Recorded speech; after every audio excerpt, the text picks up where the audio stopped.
नमस्कार, मैं हूं संजय शर्मा। आप देख रहे हैं 4 PM न्यूज़ नेटवर्क। दिल्ली चुनाव के नतीजे आ गए और पूरे देश में चर्चा का विषय बन गए। जनता ने पूरे 27 साल के बाद भारतीय जनता पार्टी के हाथ में सत्ता सौंप दी। टक्कर कांटे की रही। भाजपा का वोटिंग प्रतिशत 7% से बढ़कर 45.56 45.56% हो गया। वहीं 2020 के मुकाबले आम आदमी पार्टी के हिस्से के वोट 10% घट गए। लोगों ने आम आदमी पार्टी को 43.57 वोट दिए। यानी दोनों पार्टियों के खाते में लगभग बराबर वोट आए, लेकिन सीटों का मार्जिन काफ़ी बढ़ गया। भाजपा ने अपने खाते में 40 सीटों का इजाफा करके कुल 48 सीटें जीती। वहीं आम आदमी पार्टी को 40 सीटों का नुकसान हुआ और ये 22 पर सिमट गए। केजरीवाल के आने से पहले 15 साल तक सत्ता संभालने वाली कांग्रेस लगातार तीसरी बार खाता भी नहीं खोल पाई। दिल्ली की सत्ता से भाजपा इतने सालों से बाहर थी। 3 साल पहले दिल्ली के वोटर ने एमसीडी की बागडोर भी भाजपा से छीनकर केजरीवाल को दे दी थी। तो भी ऐसा क्या हुआ कि दिल्ली वालों ने भाजपा पर भरोसा जताया? असल में ये भाजपा की जीत नहीं है, आम आदमी पार्टी की हार है। सुनने में दोनों एक ही बातें हैं, मगर इनमें फ़र्क क्या है ये मैं आज आपको समझाता हूँ। दिल्ली की जनता ने भाजपा को इसलिए एक मौका दिया है क्योंकि कुछ मुद्दों पर जनता ने आम आदमी पार्टी से भरोसा खो दिया, या यूँ कहिए कि नाराज़गी बहुत बढ़ गई। भाजपा इसलिए जीत गई क्योंकि जनता ने आम आदमी पार्टी के खिलाफ वोट दिया। लेकिन जनता ने आम आदमी पार्टी के खिलाफ क्यों वोट दिया? भाजपा के कट्टर भक्त भी कहते थे कि देश के लिए मोदी, मगर दिल्ली के लिए केजरीवाल। तो वो क्या मुद्दे बने जिनसे जनता नाराज हो गई? जानते हैं आज के इस वीडियो में। मुद्दा नंबर 1, केजरीवाल की ईमानदार छवि पर सवालिया निशान। समझते हैं कैसे। 2013 में जब आम आदमी पार्टी की पहली बार कांग्रेस के गठबंधन से सरकार बनी तो ये राजनीति के हिसाब से ऐतिहासिक था, क्योंकि ऐसा पहले कभी नहीं हुआ कि 2 साल के भीतर एक आंदोलन पार्टी की शक्ल ले ले और फिर वो पार्टी ना केवल चुनाव जीते, साथ ही सत्ता के गलियारों तक पहुंच जाए। ऐसा इसलिए हुआ क्योंकि जनता को केजरीवाल के रूप में एक बदलाव दिखा। IIT से पढ़ा हुआ एक व्यक्ति जिसने सिविल सेवा की परीक्षा पास कर रखी हो, जो बोलचाल और पहनावे में नेता ना लगता हो, जिसका भाषण देने का ढंग भी बात करने जैसा हो, और जो भ्रष्टाचार जैसे एक खास मुद्दे को पकड़कर बदलाव की बातें करता हो। तो ऐसे व्यक्ति में दिल्ली की जनता ने एकदम से भारी भरोसा दिखाया, बदलाव के लिए भरोसा दिया और 2 साल के भीतर ही रामलीला मैदान से मुख्यमंत्री भवन तक पहुंचा दिया। केजरीवाल की ईमानदार छवि उनका सबसे बड़ा हथियार थी। ये छवि 2020 के चुनाव तक भी बनी रही। बेशक मोदी ने 2019 में प्रचंड बहुमत से देश जीत लिया हो, लेकिन वो दिल्ली की जनता को केजरीवाल के खिलाफ नहीं कर पाए।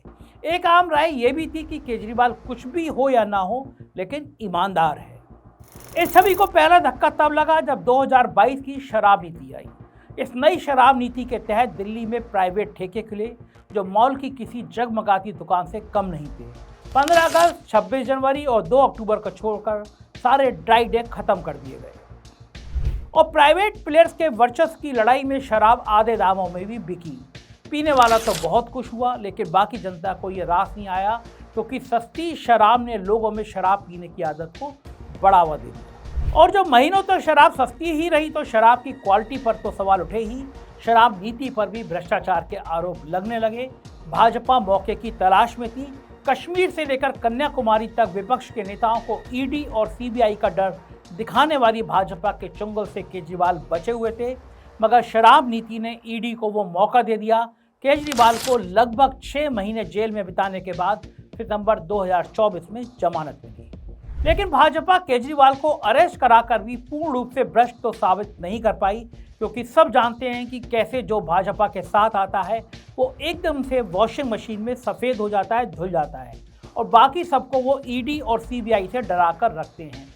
कमाल की बात यह रही कि केजरीवाल के जेल जाने से अगर उनको नुकसान नहीं हुआ तो फ़ायदा भी नहीं हुआ। आम आदमी पार्टी को उम्मीद थी कि सर्विंग चीफ मिनिस्टर को जेल में डाल देने से जनता में सिंपैथी मिलेगी, लेकिन आम आदमी का बात समझने का तरीका थोड़ा अलग होता है। वो ज़्यादा रिसर्च नहीं करता। वो सोचता है अगर धुआं उठ रहा है तो कहीं ना कहीं आग होगी ही। आसान भाषा में कहें तो कहीं ना कुछ किया ही होगा। हाई कोर्ट से केजरीवाल की जमानत का इनकार होना और सुप्रीम कोर्ट का काफ़ी वक्त लगाकर बेल देना भी केजरीवाल के पक्ष में नहीं गया। इसलिए शराब नीति और उससे जुड़े केस में केजरीवाल बेईमान तो अभी तक साबित नहीं हुए, लेकिन उनकी ईमानदार छवि को धक्का जरूर लगा। और उससे भी बड़ा धक्का लगा मुख्यमंत्री के बंगले से जुड़े काम को लेकर। कैग यानी कंट्रोलर एंड ऑडिटर जनरल की एक रिपोर्ट अखबारों में लीक हुई, जिसके अनुसार सीएम के बंगले का 2020 में रिनोवेशन का काम शुरू हुआ, जिसमें 7 करोड़ 90 लाख रुपए की लागत एस्टीमेट की गई थी। लेकिन बनते बनते ये कीमत 33 करोड़ तक पहुंच गई। 28 लाख के टीवी से लेकर लाखों रुपए के पर्दे और सोफे की बात चली। ये बात दीगर है कि देश के तमाम मुख्यमंत्रियों के घर इससे ज़्यादा महंगे हैं। भाजपा ने बंगले का नाम शीश महल रख दिया। केजरीवाल ने बहुत कोशिश की यह मुद्दा ना बने। उन्होंने अलग अलग तरह की सफाई दी, जैसे अब्दुल कलाम 300 कमरों के राष्ट्रपति भवन में रहते थे, मगर साधारण जीवन ही जीते थे। फिर उन्होंने कहा कि बंगला उनका प्राइवेट घर नहीं है, सरकारी है, जो मुख्यमंत्री रहेगा इस्तेमाल करेगा। लेकिन मुद्दा फिर भी गर्म ही रहा। आखिर में केजरीवाल ने यहाँ तक कहा कि इस तरह का कोई भारी भरकम काम नहीं हुआ है और बंगले को जनता के लिए खोल देना चाहिए ताकि वो खुद देख सके। ये भी कहा कि प्रधानमंत्री के घर पर तो इससे कई गुना ज़्यादा पैसा लगा है। मगर केजरीवाल समझ नहीं पाए कि जनता मोदी के साथ महंगे खर्चे को जोड़कर ही नहीं देखती। मोदी लाखों रुपए के गॉगल्स लगाते हैं, मगर लोगों पर फर्क नहीं पड़ता। एक दिन में 5-5, 10-10 बार ड्रेस बदल लेते हैं, लेकिन फिर भी खुद को फकीर बोलकर निकल जाते हैं और जनता ज़्यादा सवाल भी नहीं करती। फिर केजरीवाल और उनके बंगले पर इतने सवाल क्यों? इसकी वजह ही ये है कि अरविंद केजरीवाल ने राजनीतिक जीवन की शुरुआत ही ये कहकर की थी कि वो बड़े सरकारी घर में नहीं रहेंगे, सिक्योरिटी नहीं लेंगे। 2013 में जब पहली बार मुख्यमंत्री बनने जा रहे थे तो साफ तौर पर बंगले और सिक्योरिटी को मना कर दिया था। गले में मफरल और इनकी नीली वैगनार कार लोगों के जहन में बसी थी।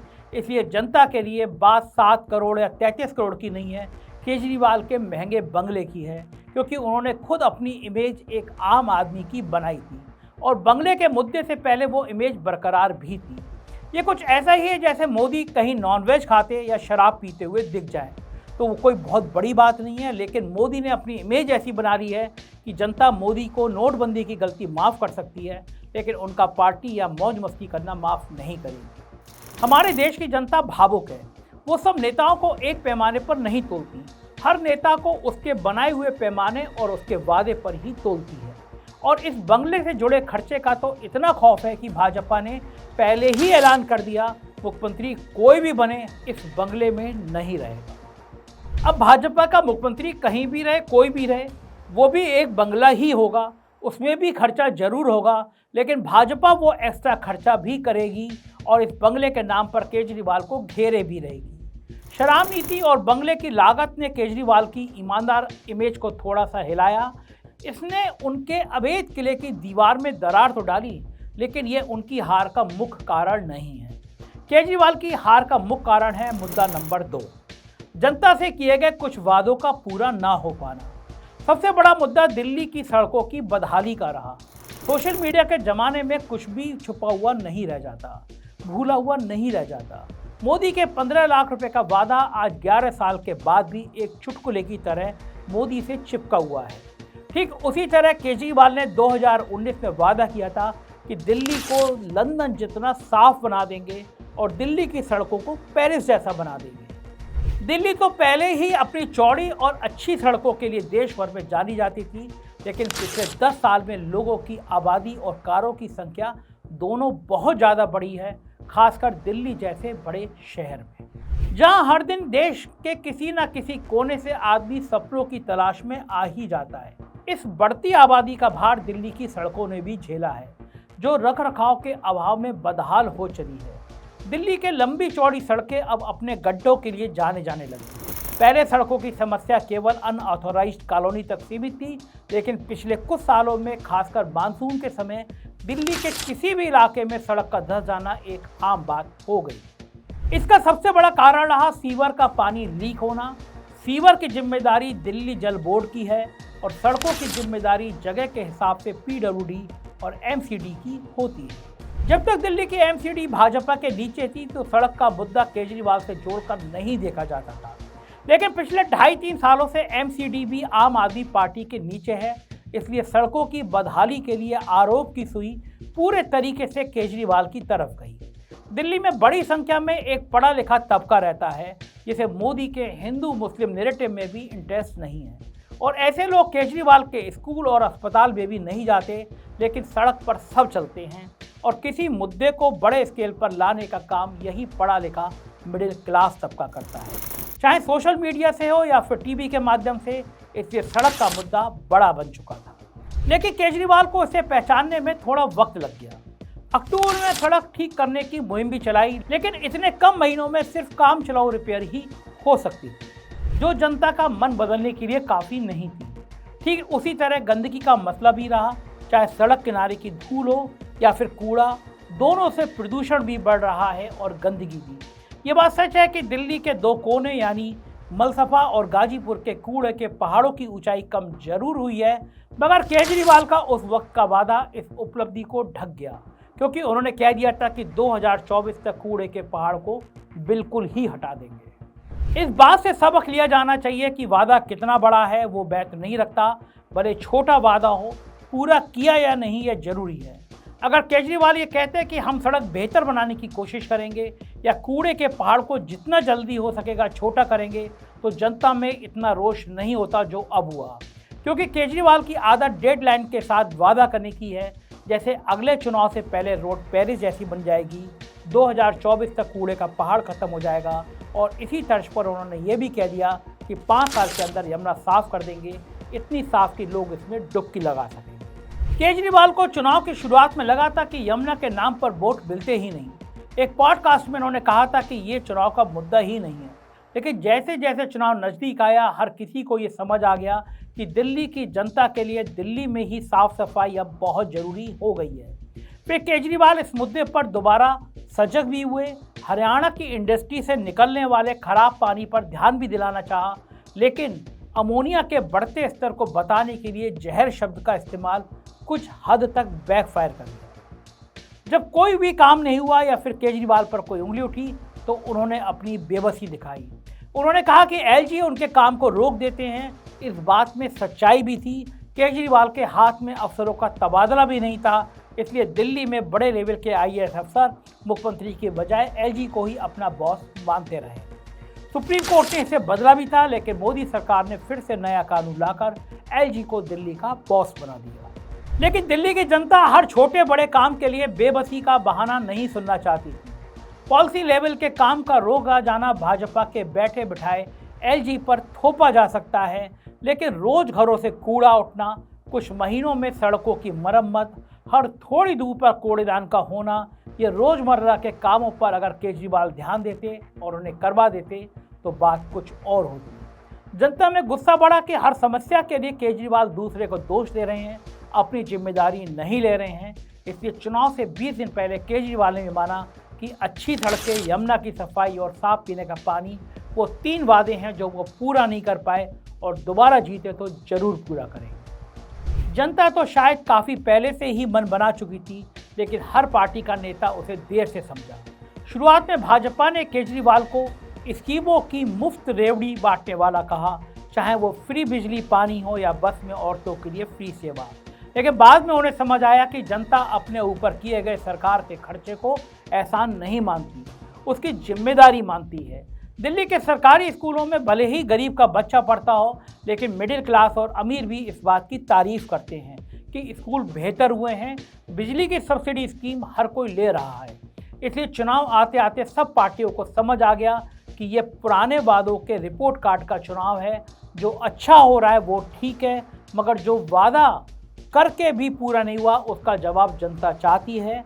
इसलिए भाजपा के नेताओं ने केजरीवाल की किसी भी स्कीम को बंद करने का वादा नहीं किया, बल्कि और बेहतर काम करने का वादा किया। अब यहाँ से ये देखना बहुत ज़रूरी है कि भाजपा दिल्ली में सड़कें अच्छी बनाएगी या गोदी मीडिया के टीवी चैनलों से सड़क, यमुना और प्रदूषण जैसे मुद्दे ही गायब हो जाएंगे। जैसे कांग्रेस का भ्रष्टाचार तो टीवी चैनलों पर दिखता था, लेकिन मोदी सरकार के इलेक्टोरल बॉन्ड जैसे भ्रष्टाचार की कभी बात ही नहीं होती है। केजरीवाल पर रोज चिल्लाने वाले गोदी मीडिया क्या 6 महीने के बाद दिल्ली की भाजपा सरकार की कमी भी बताएंगे या नहीं? ये देखने वाला विषय होगा। वहीं दूसरी तरफ यह हार आम आदमी पार्टी के राजनीतिक जीवन पर एक भारी चोट तो है, मगर उसका अंत नहीं है।